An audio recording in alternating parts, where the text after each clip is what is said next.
Welcome back. I'm your host, Dr. Andrea Purcell, and you are watching Straight from the Doctor's Desk, where we address the most pressing issues in women's health today, and I help you reclaim the health and the life that you love using natural medicine. Today, we're talking about muscle cramps. Have you ever had a muscle cramp? I bet you have. Those painful spasms, often referred to as Charlie horses. So today's topic is all about stopping the painful cramps because they can be very painful and they often hit in waves. They can recur nightly or with certain movements that we do and last several seconds to minutes.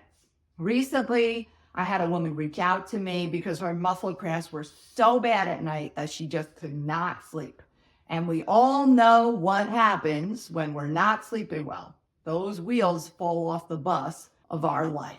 So today we're going to jump in and we're going to just talk about, why we have them, what's the cause of them, so that you know what to do. They can become more common for a number of reasons. And then we're going to just start with, hey, what are muscle cramps? They're just a sudden contraction or spasm in one or more muscles. You can have cramps in your arms, your legs, your feet, and your hands. Those are really the most common areas. So what causes muscle cramps? Well, overusing our muscles, dehydration, muscle strain, or simply holding a position for a prolonged period of time can cause a muscle cramp. Although most muscle cramps are harmless, some can be related to an underlying medical condition, such as inadequate blood supply, nerve compression, or mineral depletion. Risk factors for developing muscle cramps are age, dehydration, and definitely pregnancy, which I got a lot of muscle cramps during pregnancy. And they can occur during and after exercise. I just want to say it's important to stretch and warm up before exercise, get the blood flowing to the tissues. Often when we overexercise, our muscles are cramped up, or our limbs are held in a particular position for a while, it can trigger the cramps. Kind of like those soft boot casts that people wear on their foot and ankles when they're healing from an injury. Lactic acid buildup in the muscles will cause cramping, and that's generally an issue with over-exercising. And of course, dehydration can worsen all of this that we're talking about today. I mean, we have to stay hydrated. How can we avoid muscle cramps? I want to talk to you about some short-term fixes and then some long-term fixes. Short-term fixes, like let's say you're having cramps before bed. So maybe doing a little bit of stretching, yoga stretches before bed. If you have a stationary bicycle, hop on there, get some blood flow going to the tissues.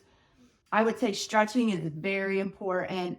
The other thing you could do is make sure that your feet and your legs don't get cold at night. So more blankets or putting socks on can help with circulation and prevent the cramps from coming on. You could also apply heat. You could soak your feet in a bucket of warm water before bed and just get them warmed up before you hop in. So now let's talk about some long-term suggestions. And I really want to talk a lot here about the mineral depletion because this is the one area that is an underlying medical issue that can really give people a lot of relief here because certain vitamins and minerals impact muscle function, particularly calcium, magnesium, and potassium. There's a lot of research that when we increase our magnesium intake and our potassium intake and our calcium intake, it helps with the frequency of leg cramps. So when we don't have enough potassium, calcium, or magnesium, it's definitely going to contribute to an inability of the muscles to contract and relax properly. There are also some medications that contribute to interfering with this. The medications are diuretics and also acid blockers. You can also get into an issue if you have a lot of diarrhea that you're dealing with, or post-colonoscopy with all the prep, people can get dehydrated. Foods rich in magnesium are leafy greens, quinoa, nuts, and beans. Foods rich in potassium are potatoes, watermelon, banana, avocado, coconut water, black beans, figs, and dates. We must stay hydrated. So you have to drink plenty of liquids each day.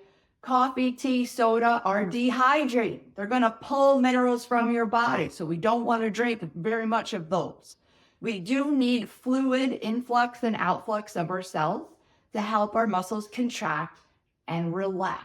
And when we have enough fluid, our body is able to do that more easily. So let's just talk about hydration for a moment. Water isn't enough to hydrate us. Water is a very important piece of hydration, but it's not the only piece. Leading into electrolyte replacements can help us replenish minerals.